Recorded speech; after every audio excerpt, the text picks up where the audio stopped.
ప్రియ దేవుని బిడ్డలారా, బైబిల్ చదవటం వినటం వల్ల మనలో విశ్వాసం పెరుగుతుంది.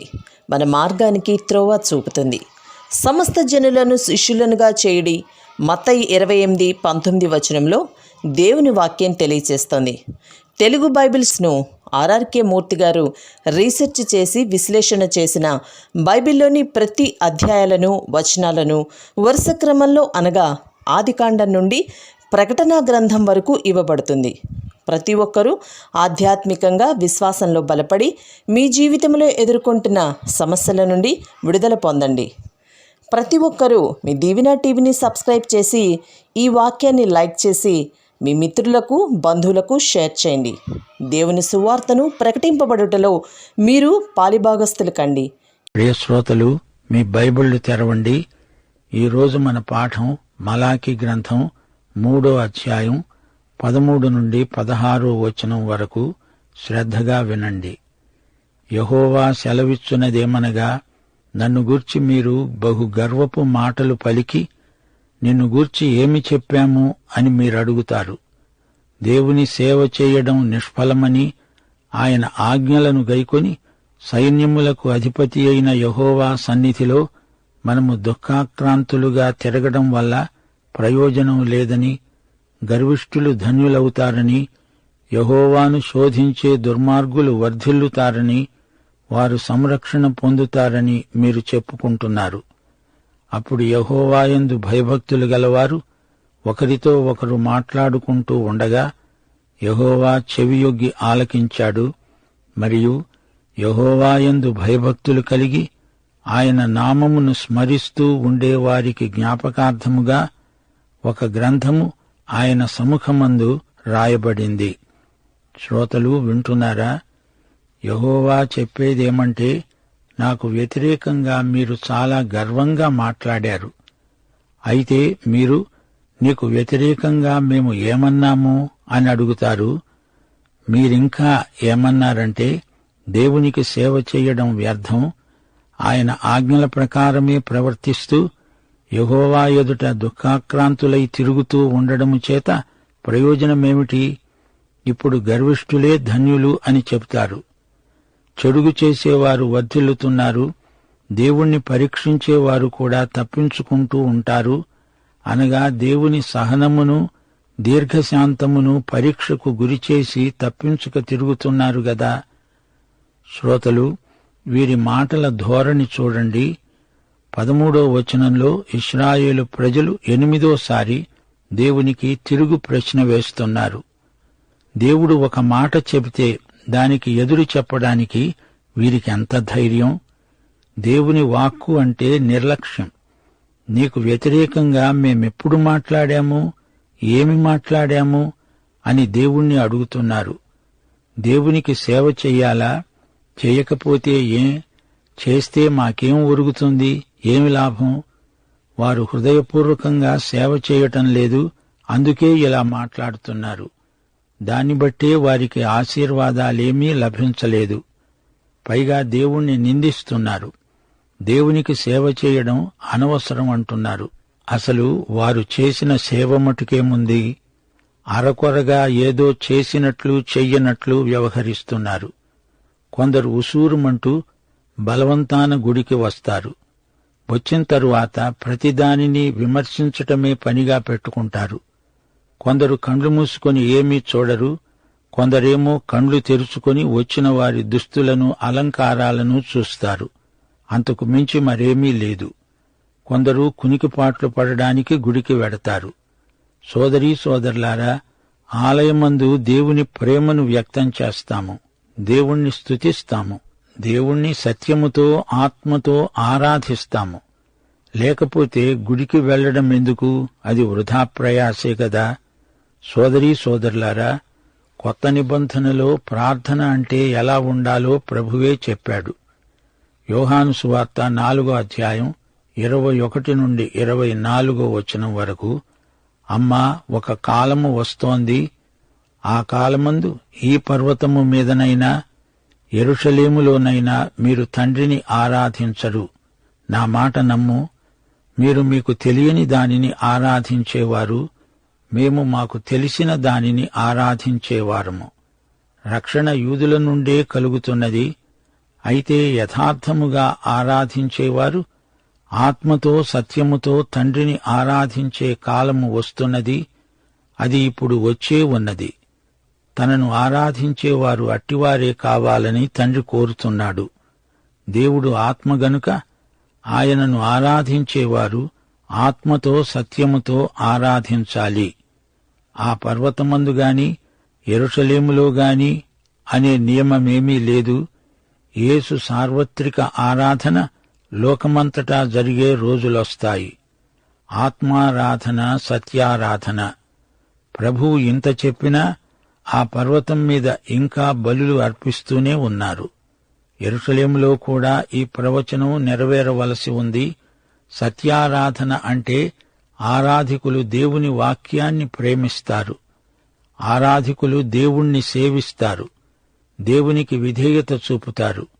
దేవుణ్ణి స్తుతిస్తూ ఆరాధిస్తారు. ఆత్మయందు సత్యమందు జరిగేదే ఆరాధన.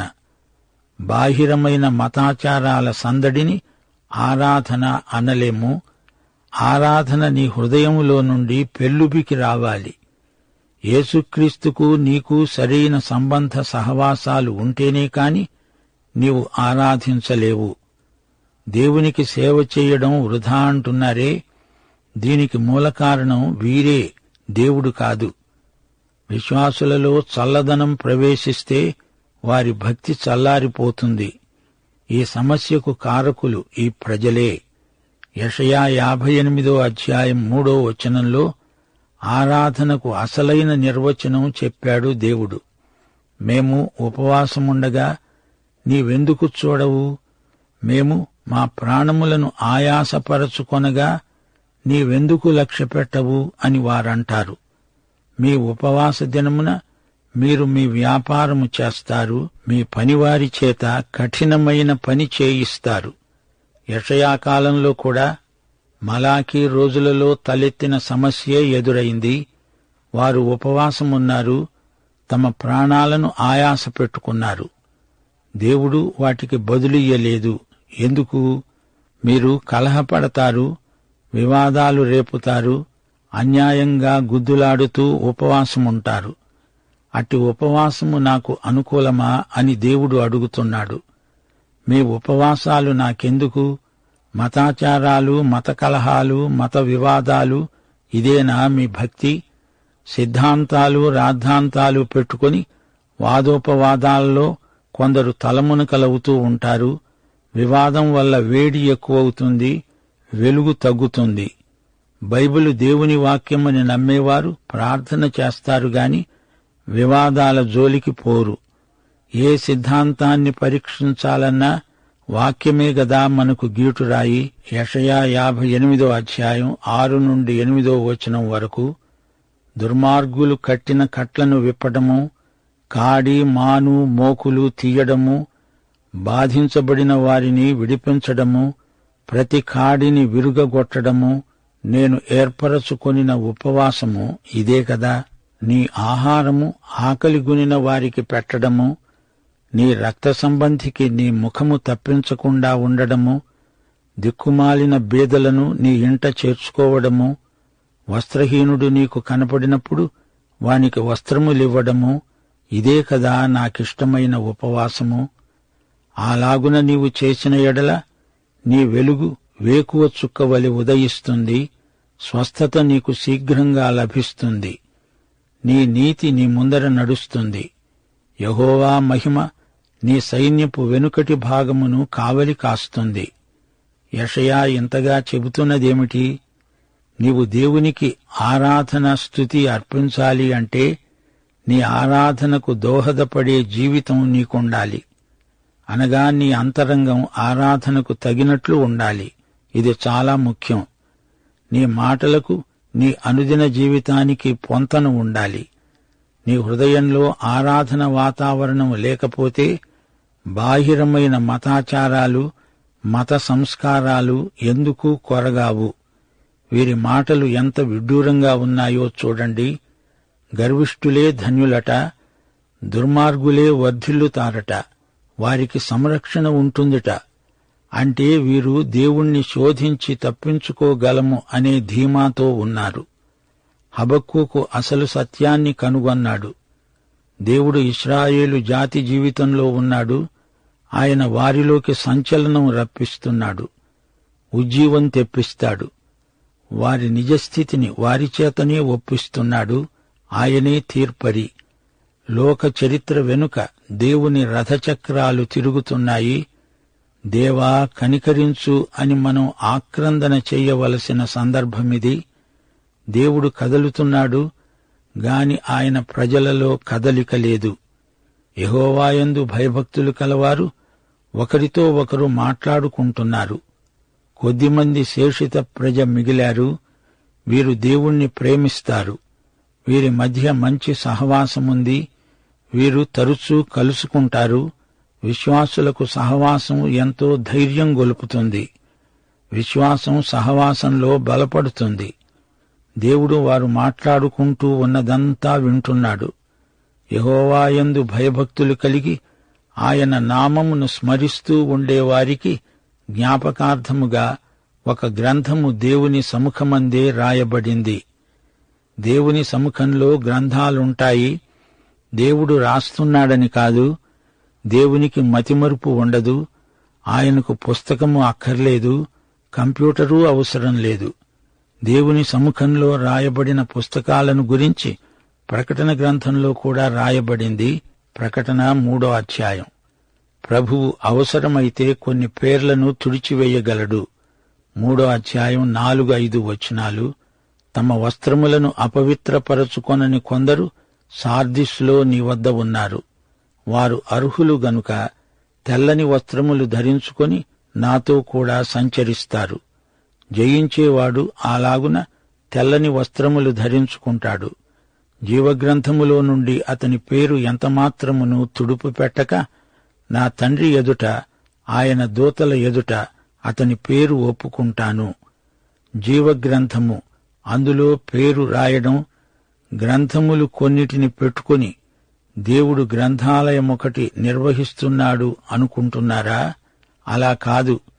దేవుడు అక్షరాల పుస్తకంలో రాసిపెట్టుకోవలసిన అవసరమేమీ లేదు.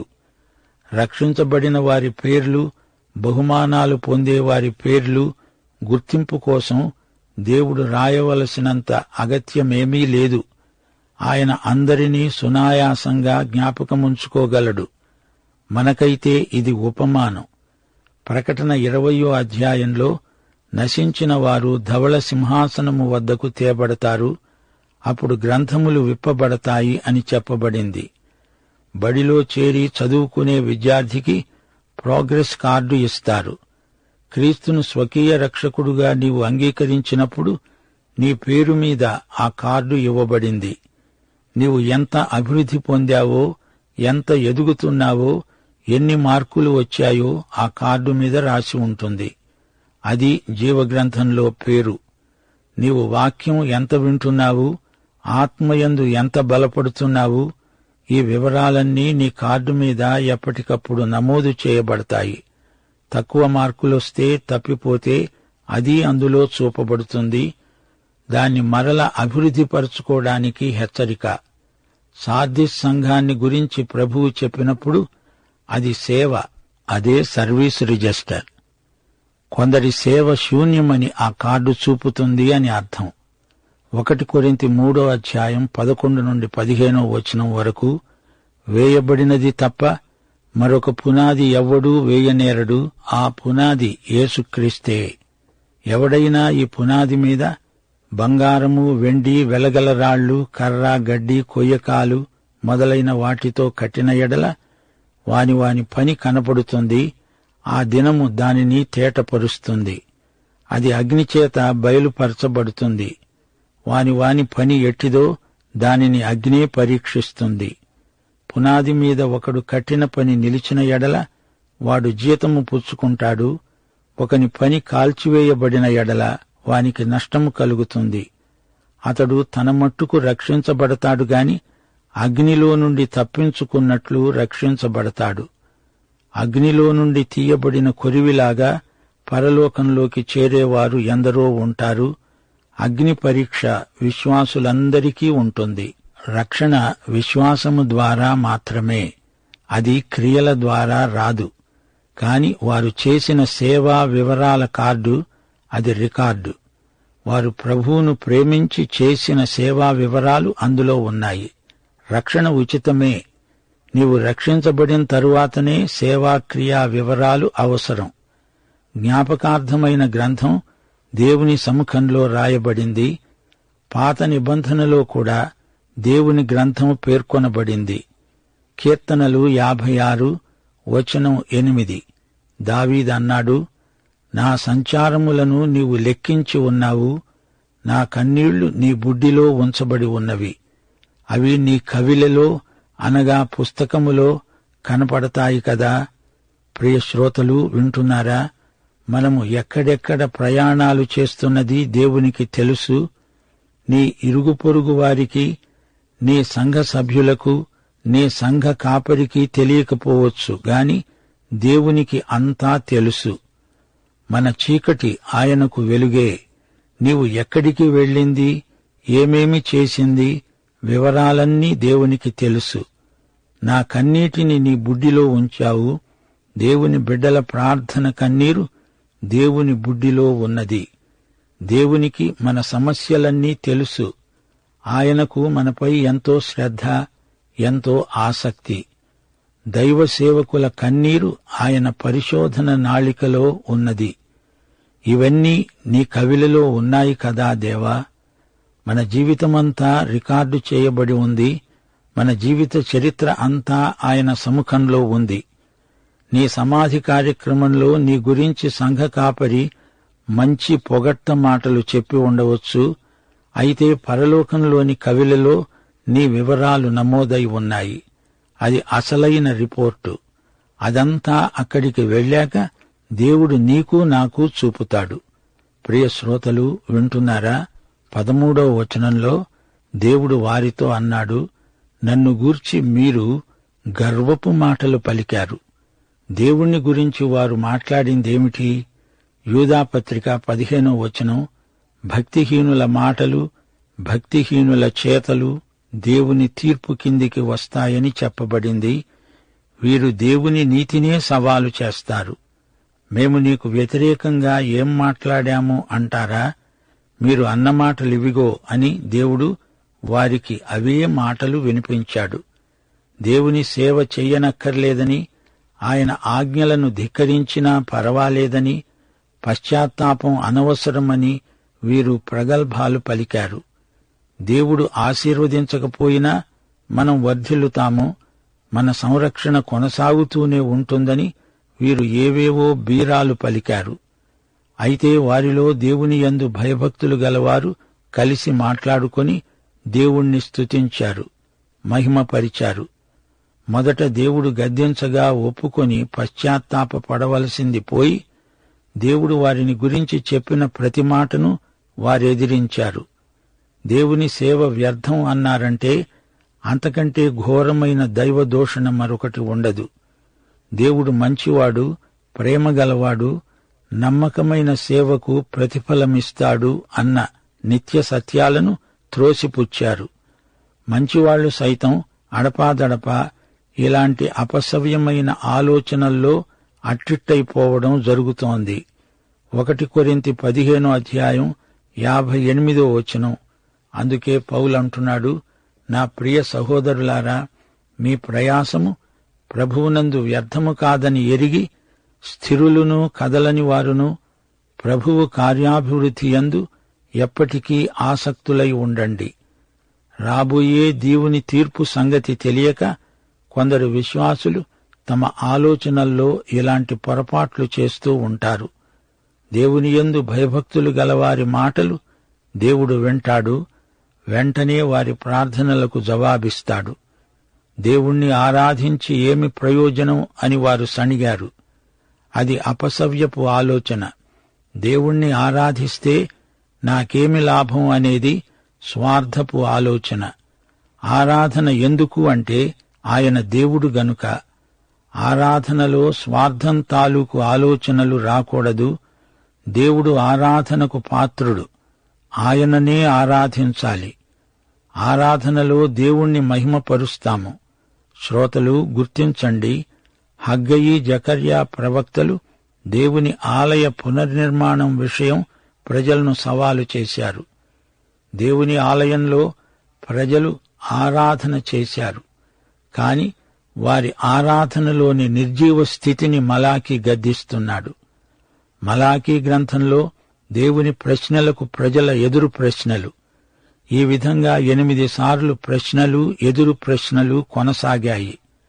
గ్రంథారంభంలో యాజకుల పాపాలు, ఆ తరువాత ప్రజల పాపాలు, ఆ పిమ్మట నమ్మకమైన శేషిత ప్రజలు దేవుని వాక్య ప్రమాణం మేరకు జీవించాలి.